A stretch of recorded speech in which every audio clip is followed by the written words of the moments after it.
ఈ మెగా ఫ్యామిలీలో ఉన్న కుక్కలు మొత్తం మన ఆంధ్ర రాష్ట్రానికే ప్రమాదకరం అన్నమాట. ఈ కుక్కలకి ఎక్కడ ఎట్లా ప్రవర్తించాలి, ఎలా మాట్లాడాలో కూడా తెలియదు. ఆ నాగబాబు అనే కుక్క వాడి కూతుర్ని వాడి ఇష్టం వచ్చినట్టు పెంచిండు. వాడిని చూసి ఏదో ఆదర్శంగా ఉండాలని చాలా మంది తల్లిదండ్రులు కూడా అలాగా స్వేచ్ఛనిచ్చి వాళ్ళ కుటుంబాలు, పిల్లల కుటుంబాలు నాశనం అయిన తర్వాత ఏడ్చే వాళ్ళు కూడా చాలా మంది ఉన్నారు. ఈడు కూతుర్ని ఎలా పెంచిండనంటే, ఉగాది పండగ అనేది వీళ్ళు సాంప్రదాయాలు తొక్కతోలు అని చెప్పే ఈ వేస్ట్ నా కొడుకులు ఉగాది రోజు వాళ్ళ కూతురు డ్రగ్స్ కేసులో దొరికింది. ఏది ఒక పబ్బులో ఆ కేసు బయటకు రాకుండా చేశారు. కానీ ఆ రోజు దొరికిన రోజు అయితే బయటకు వచ్చింది కదా.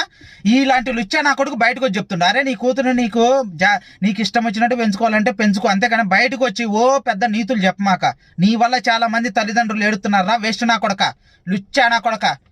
ఆడపిల్లలంటే ఎట్ట తిరగాలి, ఎట్ట పడితే అట్లా తిరగాల రోడ్ల మీద. మగ పిల్లలని అయితే మాత్రం జైల్లో వేయాలి, నరకాలి, చంపాలా. వేస్ట్ నా కొడక.